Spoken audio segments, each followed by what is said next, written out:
Okay so good evening दोस्तों, मेरा नाम है आदर्श मिश्रा और आप देख रहे हैं यूथ नेशन कोडर्स। तो आज हम लोग बात करने वाले हैं डे 8 पे रेगेक्स के सर्चिंग एंड सब्स्टिट्यूशन की। तो इसके बारे में हम लोग कुछ बहुत कोड देखेंगे, कुछ बहुत सिंटैक्स देखेंगे एंड हम लोग थोड़ी बहुत एक्सरसाइजेस भी सॉल्व करने वाले हैं। तो चलिए शुरू करते हैं। तो आप इस कोड में यहाँ पे देख पा रहे होंगे कि jumbo airlines A1566, max airlines A1437, तो है कि डिफरेंट टाइप की यहाँ पे एयरलाइंस के यहाँ पे नाम दिए गए हैं। ठीक है, जिसके आगे एक कोड लिखा हुआ है। आप यहाँ पे कोड पे गौर करिएगा कि A1566, A1437, A1532, ये कोड जो है हर एक का डिफरेंट है। तो क्या हो अगर मान लो किसी ने इनपुट करते समय इनको गलत इनपुट कर दिया और ये ए जो है इसको कैपिटल ए बनाना हो, तो अभी तक आपने कितना ऐसा सीखा है, ऐसा क्या सीखा है जिससे आप इसे जो है कैपिटल ए बना पाएंगे? आप मुझे ये बताइए। तो आप कह दोगे कि ये स्ट्रिंग है तो स्ट्रिंग डॉट रिप्लेस कर दो और ए को जो है वो कैपिटल ए बना दो, हो जाएगा। तो कहने में तो ये चीज़ आपको आसान लग रही होगी, मगर ऐसा होता नहीं है। आप यहाँ पे देखो कि जैसे ही हम लोग अपनी इस वाली स्ट्रिंग में, यहाँ पे आप गौर करिएगा, जंबो एयरलाइंस A1566 को जैसे ही हम रिप्लेस ए को कैपिटल ए से रिप्लेस करेंगे, तो यहाँ पे देख सकते हैं आप, जो पहली बार में जो स्मॉल ए है वो तो कैपिटल ए बन जाएगा, ठीक है, मगर जो मैक्स एयरलाइंस है उसमें नहीं चलेगा। मैक्स का जो MAX होता है, इसमें ए जो है वो कैपिटल हो गया, देखो। तो ये तो नहीं होना चाहिए था। तो इसका मतलब यहाँ पे हम लोग रिप्लेस फंक्शन का यूज़ नहीं कर सकते। देखो कुछ ऐसी प्रॉब्लम्स होती हैं जो स्ट्रिंग्स के अंदर हम लोग यूज़ करते हैं, ठीक है। तो जो स्ट्रिंग के इनबिल्ट फंक्शंस होते हैं, रिप्लेस, काउंट, ये सब, तो वो सब यहाँ पे काम नहीं आते हैं। तो ऐसे केस में हम लोग का रेगेक्स काम आता है, ठीक है। इसमें कुछ पर्टिकुलर हम लोग को यहाँ पे फंक्शंस बताए जाते हैं, जैसे सर्चिंग के ऊपर फंक्शन होता है। दूसरा होता है सब्स्टिट्यूशन, तो सर्च करना हो, अगर मान लो हमें कोई स्ट्रिंग अपनी, ठीक है, या फिर हमें किसी स्ट्रिंग को चेंज करना हो, किसी कैरेक्टर को चेंज करना हो, तो वो हम कैसे करते हैं, तो वो आज हम लोग यहाँ पे देखने वाले हैं। तो सबसे पहले तो मैं आपको दिखाना चाहूँगा कि सिंटैक्स क्या होता है किसी भी आरी, मतलब रेगेक्स का। इसको हम आपसे आरी बोलेंगे, ठीक है। तो आपको बस इंपोर्ट करना है आरी। उसके बाद आप यहाँ पे जैसे कोई भी आपका इनपुट डेटा है, जैसे फ्लाइट सेवेना एयरलाइंस 82134, आपको इसमें सर्च करना है क्या इस स्ट्रिंग में एयरलाइंस है। तो एयरलाइंस आपको सर्च करना है ना, तो आप आरी डॉट सर्च का यहाँ पे यूज़ कर सकते हैं। आरी क्या है, यहाँ पे आपका मॉड्यूल नेम है, यहाँ पे आप देख पा रहे होंगे। और सर्च क्या है, ये आपका मेथड नेम है। आरी के अंदर एक सर्च क्या, एक मेथड है, उसमें यहाँ पे आप देख पा रहे होंगे, आपको जो चीज़ ढूंढनी होती है आप वो पहले इनपुट देते हो एयरलाइंस, और उसके बाद जो चीज़ आपको जिसमें ढूंढनी होती है वो चीज़ आप बाद में देते हो। तो एयरलाइंस को हम इनपुट डेटा में ढूंढ दो। तो एयरलाइंस के पहले आप यहाँ पे आर सिंबल देख रहे होगा। आर का मतलब होता है रॉ स्ट्रिंग। रॉ स्ट्रिंग का यूज़ कहाँ होता है कि देखो, जब भी हम किसी स्ट्रिंग में अगर \n लगा देंगे, लाइन चेंज वाला यहाँ पे जो होता है, तो अगर हम उसको लगा देंगे तो वो जो है लाइन चेंज कर देगा। मगर कभी कभी अगर मान लो आपको किसी ने बोल दिया कि \n मुझे प्रिंट करके दिखाओ, तो उस केस में आप क्या करोगे? \n तो आप कभी प्रिंट कर ही नहीं पाओगे, क्योंकि जब भी आपका इंटरप्रेटर \n को पढ़ेगा तो वो चट्टे से दूसरी लाइन में आ जाएगा। तो ये तो करना नहीं है। तो उसके लिए यहाँ पे आपको रॉ स्ट्रिंग का यूज़ करना होता है। रॉ स्ट्रिंग कब यूज़ होती है, जब आपको एज इट इज़ जो आप स्ट्रिंग वहाँ प्रिंट फंक्शन के अंदर दे रहे हो, आपको वही प्रिंट करनी है। समझ रहे हो, \n है तो उसको लाइन चेंज मत समझो, उसको \n में ही प्रिंट कर दो। तो ऐसे केसेस में आपका रॉ स्ट्रिंग काम आता है। तो वही यहाँ पे दिया गया है, ठीक है। फिर इसके कुछ बहुत मैंने क्वेश्चंस यहाँ पे ले रखे हैं। तो यहाँ पे आप देख पा रहे होंगे कि अगर मुझे सर्च करना है किसी कोई गिवन पैटर्न, कि हमारा ये पैटर्न जो है हमारे उस वर्ड में है कि नहीं, मतलब हमारी कोई पर्टिकुलर सब स्ट्रिंग हमारी उस स्ट्रिंग में है कि नहीं, हमें ये सर्च करना है। तो ये कैसे करेंगे? देखो, इंपोर्ट आरी तो आपको हर बार करना पड़ेगा कि हम लोग रेगेक्स की बात कर रहे हैं। तो आरी डॉट सर्च में आप लोग क्या करोगे, सबसे पहले इनपुट क्या दोगे, जो आपको सब स्ट्रिंग ढूंढनी है। मतलब आर, मतलब ये क्या है, रॉ स्ट्रिंग एयर ढूंढो, किसमें, एयरलाइन में।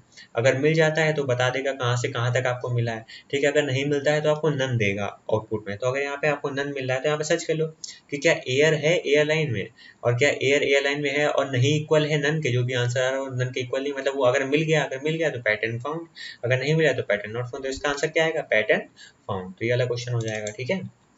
फिर इस पे आते हैं। तो इसमें क्या होता है कि to search a pattern having two characters between A and L, होगा क्या कि मान लो कि जैसे कि यहाँ पे हमारे पास स्ट्रिंग दी गई है AOPLINE, तो इसमें O और P जो यहाँ पे लिखा हुआ है, तो मुझे पता करना है क्या A और L के बीच में दो कैरेक्टर है, तो इसके लिए मैं दो डॉट का यूज कर सकता हूँ। तो सर्च में मैंने क्या लिखा, A से L। मुझे पक्का नहीं पता कि A से L के बीच में कौन से कैरेक्टर्स हैं, मगर मुझे ये पता है कि दो कैरेक्टर हैं। क्या मैं ढूंढना चाहता हूँ क्या A और L के बीच में दो कैरेक्टर हैं? दो कैरेक्टर की जगह मैं डॉट लगा दूंगा, A डॉट डॉट L। और मुझे कहाँ पे सर्च करना है, AOPLINE, इसमें सर्च करना है। तो इसका भी क्या आंसर आ जाएगा, पैटर्न फाउंड, क्योंकि वो पैटर्न इसको मिल रहा है। O और P यहाँ पे दो ही कैरेक्टर, मान लो OPS होता तो यहाँ पे क्या आता है, पैटर्न नॉट फाउंड। ठीक है, तो इस तरह से हमारा ये वाला हो जाएगा। फिर आते हैं हम लोग अगले वाले में। तो इसमें क्या होता है कि कभी कभी क्या होता है कि हमारे कुछ ऐसी स्ट्रिंग होती है जिनमें स्ट्रिंग के बीच में ही डिजिट लिखी होती है, जैसे कि A2 लाइन। तो A2 लाइन, तो मुझे अगर पता करना है कि A से L के बीच में क्या कोई डिजिट आई है, तो डिजिट कैसे पता करते हैं, उसके लिए यहाँ पे \d यहाँ पे हम लोग का यूज होता है। \d RE में डिजिट के लिए यहाँ पे यूज होता है। अब देखो मुझे क्या सर्च करना है, A से L के बीच में क्या कोई डिजिट है, मुझे ये चीज सर्च करनी है। तो चेक कर लो, A \d और L लिख दो। ठीक है, तो जो भी अगर यहाँ पे देखो डिजिट है, वैसे इस वाले में 2 है, तो इसका आंसर क्या आ जाएगा, पैटर्न फाउंड। तो इसका आंसर आ रहा है पैटर्न फाउंड। ठीक है, फिर आते हैं इसमें। तो इसमें क्या होता है, कभी कभी हमें कोई given set of number check करना होता है कि इस रेंज में क्या नंबर उसमें प्रेजेंट है, तो उसके लिए हम लोग यहाँ पे ये यूज करते हैं। तो आप इसको गौर से देखिएगा। ठीक है, तो यहाँ पे मैंने क्या करा है कि A4 से 8 तक, मतलब A से L के बीच में क्या 4 से लेके 8 तक कोई भी ऐसा नंबर है जो प्रेजेंट है, तो चेक कर लो 4 से लेके 8 तक प्रेजेंट है क्या, देखो 2 प्रेजेंट है, मगर ये 4 से 8 तक के बीच में नहीं आता है। इसका मतलब क्या है कि यहाँ पे पैटर्न नॉट फाउंड। तो जब भी हमें कोई given group of digit check करनी होगी, देखो एक डिजिट चेक करनी है तो \d। ठीक है, अगर हमें एक गिवन रेंज की 4 से 8 के बीच में डिजिट चेक करनी है तो उसके लिए स्क्वायर ब्रैकेट्स के उसको अंदर रखते हैं। तो इस तरह से हो जाएगा, इसका आंसर आएगा पैटर्न नॉट फाउंड। ठीक है, तो वही यहाँ पे दिया गया है, तो आप इसे पढ़ लेना खुद ही। फिर आते हैं हम लोग इस कोड में। इसमें क्या होता है, कभी कभी क्या होता है कि हम लोग का जो भी एक वर्ड होगा, तो उसमें हमें चेक करना है कि पर्टिकुलर कौन सा सब स्ट्रिंग वहाँ उस वर्ड में है। तो अगर हमें कंफ्यूजन है कि नहीं 2 या 3 सब स्ट्रिंग में, तो उसको कैसे चेक कर सकते हैं, जैसे कि फेलो यहाँ पे हमारी स्ट्रिंग दी गई है, तो मुझे फेलो में चेक करना है ये फेलो है कि हेलो है, मतलब FELL है इसमें यूज हुआ है कि HELL यूज हुआ है। तो उस केस में मैं RE.search में क्या डाल दूंगा, हेल, यहाँ पे और का साइन और फेल, मतलब हेल हो या फिर फेल हो, तो हमारा आंसर जो है ट्रू आना चाहिए। हमें वो पता चल जाना चाहिए कि कहाँ से कहाँ तक वो पाया गया है। तो इस केस में देखो फेल है ना हमारी स्ट्रिंग में, तो इसका आंसर क्या आ जाएगा, पैटर्न फाउंड। तो इस तरह से ये हो जाएगा। तो जब भी मतलब हमें कभी अंदाजा लगाना हो या फिर गेस करना हो कि गिवन 2 सब स्ट्रिंग में कौन सी सब स्ट्रिंग जो है वो हमारी स्ट्रिंग के अंदर प्रेजेंट है, तो उसके लिए हम यहाँ पे और का सिंबल लगाते हैं। और का सिंबल कहाँ मिल जाएगा, ये एंटर वाली की देख रहे हो कीबोर्ड में, इसके ऊपर जो सीधी लाइन बनी होगी उसको एक्सेस करने के लिए शिफ्ट दबा के करोगे तो आपको पता चल जाएगा। ठीक है, तो इस तरह से ये वाला हो जाएगा। फिर कभी कभी क्या होता है कि हमें चेक करना होता है कि एक पर्टिकुलर स्पेस है कि नहीं हमारी सब स्ट्रिंग के बाद, जैसे कि एयर और लाइन के बीच में क्या स्पेस है, हमें ये चेक करना है। तो हमारा जो गिवन यहाँ पे वर्ड है वो है एयर लाइन, इसके बीच में स्पेस नहीं, मगर हमें चेक करना है कि क्या गिवन सब स्ट्रिंग के बाद स्पेस है। कैसे चेक करोगे कि AIR लिख दो पहले, AIR और उसके बाद \s लगा दो, डिजिट के लिए \t, स्ट्रिंग सॉरी स्पेस के लिए \s। तो अगर स्पेस होगा AIR के बाद, जैसे ही इसको स्पेस मिलेगा तो वो बता देगा कि हाँ सही है, अगर नहीं मिलेगा तो उसको क्या कर देगा, नन भेज देगा। तो अगर ऐसा होगा, तो अगर मान लो मिल जाता है स्पेस तो आ जाएगा पैटर्न फाउंड, अगर नहीं मिलता है तो क्या आएगा, पैटर्न नॉट फाउंड। तो इस केस में देखो AIR के बाद L आ रहा है, स्पेस नहीं आ रहा है, तो यहाँ पे आंसर क्या आ जाएगा, पैटर्न नॉट फाउंड। तो यहाँ से आपको पता चल गया कि अगर डिजिट है तो \t और अगर हमारा स्पेस है तो \s। ठीक है, एक और बात, अगर डिजिट किसी रेंज में है तो स्क्वायर ब्रैकेट्स के अंदर। ठीक है, तो इस तरह से हमारा ये वाला हो गया। अब आते हैं यहाँ पे कि कभी कभी क्या होता है, हमें चेक करना होता है कि क्या हमारी डिजिट A से लेके उस पर्टिकुलर या फिर A के बाद या फिर A से लेके L के बीच में क्या कुछ पर्टिकुलर टाइम्स आई है, क्या एको बार नहीं आई या फिर कुछ n टाइम्स आई है, एक बार आई है, 2 बार आई है, 3 बार आई है, 4 बार आई है, इस तरह से मुझे चेक करना है। तो उस केस में आप कैसे चेक कर सकते हो, तो अगर आप चेक करना चाहते हो कि 0 टाइम 0 बार आई हो या फिर n टाइम आई हो, 0 या n, अगर ऐसा है तब आप क्या करोगे, वहां पे स्टार लगा दोगे। देखो \d तो लगेगा क्योंकि डिजिट के बारे में बात हो रही है, मगर अगर आपको ये चेक करना है कि एको बार आया है, क्या एको बार डिजिट आई है या एको बार नहीं आई, ये चेक करना है, तो \d के बाद क्या लगा दोगे, स्टार। तो आपको पता चल जाएगा। वैसे इस केस में आपको बता देता हूँ आंसर क्या आएगा। तो यहाँ पे A2234, तो यहाँ पे 4 बार डिजिट आई है, तो ये क्या आ जाएगा, इसका आ जाएगा ट्रू, पैटर्न क्या हो जाएगा, फाउंड। देखो आंसर क्या आ रहा है, पैटर्न फाउंड। ठीक है, अभी अगला वाला क्या होगा, अगर कभी आपको चेक करना हो एटलीस्ट एक बार तो आपका नंबर आना ही चाहिए, और n टाइम्स भी आ सकता है, एक बार या एक से ज़्यादा बार आ सकता है। उस केस में आप यहाँ पे प्लस साइन यूज़ करोगे, यहाँ पे स्टार साइन यूज़ नहीं होगा। अगर 0 एको बार ना आया हो या फिर n टाइम्स आया हो, ये केस आपका मैच कर रहा है, तो वहाँ पे एस्ट्रिक साइन लगा दोगे, स्टार साइन लगा दोगे। अगर एक बार या एक से ज़्यादा बार चेक करना है तो उस केस में यहाँ पे आप प्लस साइन लगाओगे, काम उतना ही है। ठीक है, तो यहाँ पे देखो A के बाद बोल रहा है ना, A के बाद क्या कोई ऐसी डिजिट है जो एक बार आई हो या एक से ज़्यादा बार आई हो, इसको ऐसे पढ़ा जाता है, क्या A के बाद ऐसी कोई डिजिट है जो एक बार आई हो या एक से ज़्यादा बार आई हो, अगर ऐसा है तो बता दो पैटर्न फाउंड, वरना क्या बता दो पैटर्न नॉट फाउंड। तो इस केस में तो हमें नहीं दिख रहा, तो इसका क्या आएगा, पैटर्न नॉट फाउंड। ठीक है, तो इस तरह से ये हो गया। फिर आते हैं कभी कभी क्या होता है कि हमें ये चेक करना होता है कि क्या वो नंबर 0 टाइम आया है या फिर 1 टाइम आया है। ये 3 केस हैं। पहला केस क्या था, 0 टाइम या फिर n टाइम्स, ठीक है, उसमें हम स्टार यूज करते थे। दूसरा केस क्या था, एक बार या n बार, n टाइम्स, तो उसमें हम प्लस यूज करते थे। ये वाला क्या कहता है कि 0 टाइम्स या 1 टाइम, समझ रहे हो, या तो एक बार नहीं आया या तो एक बार आया। इस पर्टिकुलर केस में हम लोग क्या करते हैं, क्वेश्चन मार्क लगाते हैं। तो इसको पढ़ेंगे कैसे कि ए से लेके आई के बीच में क्या कोई ऐसी डिजिट है जो एको बार ना आई हो या फिर एक बार आई हो, तो चेक कर लो। तो ए से लेके आई के, ए से आई के बीच में तो यहाँ पे तो एको बार नहीं है, तो एको बार नहीं आई तो वो भी चलेगा, ठीक है। तो इसका क्या आ जाएगा, पैटर्न फॉर्म, तो पैटर्न फॉर्म आ गया, ठीक है। फिर यहाँ पे हमें चेक करना है कि क्या, अब देखो हम लोगों को डिजिट के बारे में बात करें ना, बैक स्लैश डी का कभी यूज होता है जब कोई भी डिजिट आ जाए, ठीक है, बैक स्लैश डी, और उसके बाद उसकी जगह स्क्वायर ब्रैकेट में अगर दिया है 4 से लेके 8 तक, तो इसका मतलब क्या था कि 4 से लेके 8 तक का कोई भी नंबर आ जाता है तो उसको एक्सेप्ट कर लेना, ठीक है। यहाँ पे अगर हमें चेक करना है कि करेंटली 3 डिजिट चाहिए मुझे, किसी भी कैरेक्टर के बाद 3 डिजिट चाहिए, तो उसके लिए क्या लिखोगे कि ए से लेके, इसको पढ़ेंगे कैसे, ए से लेके आई के बीच में कोई भी ऐसी डिजिट जो 3 बार आई हो, ठीक है। तो देखो ए के बाद 2 2 3 है, तो क्या इसका क्या आंसर आएगा, पैटर्न फाउंड आएगा कि पैटर्न नॉट फाउंड आएगा, आप ही बताओ। ए से लेके आई तक को देख लो, ए से आई के बीच में 2 2 3 है, तो क्या कह रहा है कि ऐसी कोई डिजिट है और 3 बार आई है, बिल्कुल आई है, 2 2 3, तो ये क्या है, पैटर्न फाउंड आएगा इसका, ठीक है। तो इस तरह से वाला कोड हो जाएगा। तो बहुत सिंपल है रेगेक्स, आपको बस ध्यान से इसको हर एक चीज को अलग अलग कॉपी में लिख लो। डी के लिए बैक स्लैश डी होता है, स्क्वायर ब्रैकेट्स में होता है रेंज को चेक करने के लिए, और यहाँ पे कर्ली ब्रैकेट्स का यूज करते हैं हम लोग, एक particular occurrence number of times वो डिजिट आई है कि नहीं इसके लिए।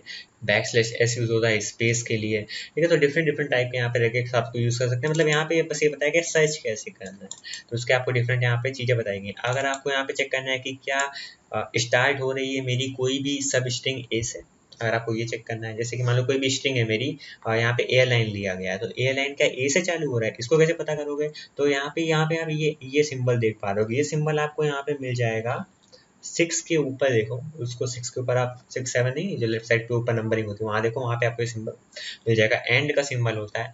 तो होता क्या है, एंड ए, अब उसको जो भी सिंबल को जो भी पढ़ना हो, मैं एंड पढ़ता हूँ, ठीक है, एंड ए।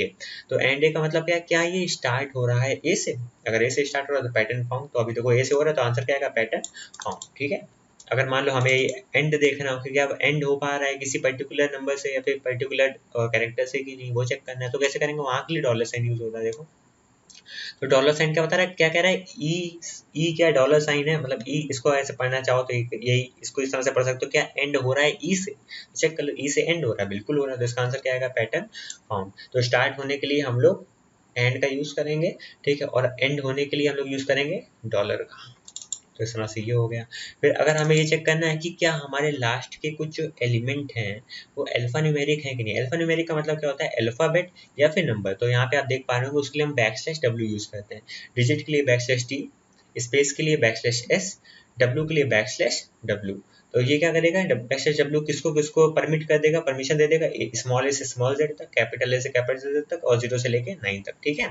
तो यहाँ पे आप देख लो, यहाँ पे एयरलाइन के बाद यहाँ पे परसेंटाइल का साइन लगा हुआ है, तो ये क्या कह रहा है, इसको पढ़ेंगे कैसे कि क्या कोई भी अल्फा न्यूमेरिक है आखिर में, तो चेक कर लो अल्फा न्यूमेरिक तो नहीं, तो इसका आंसर क्या आएगा, पैटर्न नॉट फाउंड, ठीक है।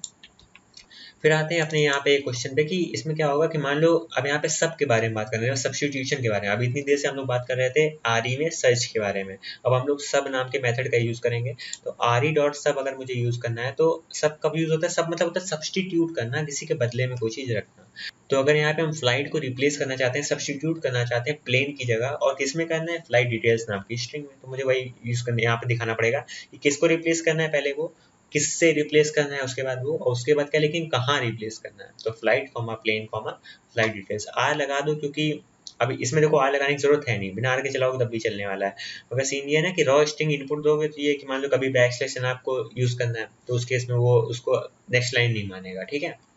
तो इस केस में फ्लाइट की जगह आ जाएगा प्लेन हो जाएगा, तो आंसर क्या आ जाएगा, प्लेन सवाना एयरलाइंस, तो इस तरह सी हो जाएगा, ठीक है। तो है बहुत ही आसान, बस यहाँ पे आपको हल्का सा यहाँ पे समझना है कि सीन हो क्या रहा है। अब यहाँ पे देखो इस वाले कोड में मुझे क्या करना है कि मुझे स्मॉल ए को कैपिटल ए में बदलना है, जो कि हमारा पहला वाला प्रॉब्लम था जिसके लिए हमने शुरुआत करी इसको पढ़ने की। तो वहाँ पे क्या था, फ्लाइट 7 एयरलाइंस 82134, तो हम यहाँ पे बाकी एस को नहीं छेड़ना चाहते हैं, मगर हम किस ए को छेड़ना चाहते हैं, जिसके आगे 4 नंबर हो। तो इसको कैसे लिखोगे, जिसके आगे 4 नंबर हो, काउंट कर रहे हो ना, अकरेंस काउंट कर रहे हो नंबर की, उसके लिए मैंने क्या बताया था, कर्ली ब्रैकेट्स। तो क्या लिखोगे कि क्या ए से शुरुआत होने वाला कोई ऐसा है वर्ड जिसके आगे कोई नंबर हो जो 4 बार आया हो। अगर ऐसा है तो उसको क्या कर दो, ए बना दो, कैपिटल ए बना दो, सिंपल। तो इसका आंसर क्या आ जाएगा, ए जो A2134 है, कैपिटल A2134, बाकी सब चीजें वैसे ही सेम रहेंगी। तो बहुत ज्यादा इंपॉर्टेंट होता है। अब यहाँ पे एक और चीज यहाँ बताई गई है कि जो \1 है, यहाँ पे 1 इंडिकेट करता है पहला ग्रुप, तो ये ग्रुपिंग यहाँ पे होती है रेगेक्स में, यही आपको यहाँ पे बताया गया, ठीक है। तो इस तरह से ये हो गया। फिर आते हैं हम लोग अपने इस क्वेश्चन में। तो ये क्या कह रहा है कि इंडियन एयरलाइंस 4 है, ठीक है। तो ये क्या कह रहा है कि ये इफ एल्स की कंडीशन दी, चेक करो कि सर्च करो आई से स्टार्ट हो रहा है। यहाँ पे एक चीज बहुत गौर से देखना, आई से स्टार्ट हो रहा है क्या, तो देखो आई से स्टार्ट हो रहा है, यहाँ आ जाएगा ट्रू। फिर आर डॉट सर्च, क्या ई से एंड हो रहा है, ई से एंड नहीं हो रहा है भाई, 4 से एंड हो रहा है, तो ये जो है इफ वाली कंडीशन नहीं चलेगी, एल्स वाली कंडीशन पे आ गए। ये क्या कह रहा है, सब्सटीट्यूट कर दो, किसे सब्सटीट्यूट करना है, कह रहा है एस, देखो एस देखो पहले कहाँ पे है, एस है हमारा एयरलाइंस, एस ये है। कह रहा है एस के बाद क्या ऐसी कोई भी डिजिट है जिसमें 1 आए, एक बार डिजिट आई हो, तो बिल्कुल है, एस के बाद 4 आ रहा है। तो कह रहा है एस को रिप्लेस कर दो किससे, कैपिटल एस से, ये हमारा पहला ग्रुप है। तो एस जो है कैपिटल एस से रिप्लेस हो जाएगा, तो ये क्या हो जाएगा, इंडियन एयरलाइंस, लाइंस का एस कैपिटल और 4 आ जाएगा। तो आंसर क्या आ जाएगा, ये वाला थर्ड वाला, इंडियन एयरलाइन, एस के आगे यहाँ पे देखो 4 आ गया, ठीक है। तो इस तरह से हम लोगों ने आज बात करी आरी के बारे में। तो आई होप कि आपको आरी में थोड़ा बहुत समझ में आ गया होगा। बाकी आप इन सबको एक एक बार यूज़ कर लो, मतलब यूज़ करके एक बार देख लो अपने आइडियली में, और उसके बाद कॉपी में लिखकर नोट कर लो कि \t होता है डिलीट के लिए। इसमें जितने मैंने बताया उन सबका यूज़ करके एक बार देख लो और उसको याद कर लो, ठीक है।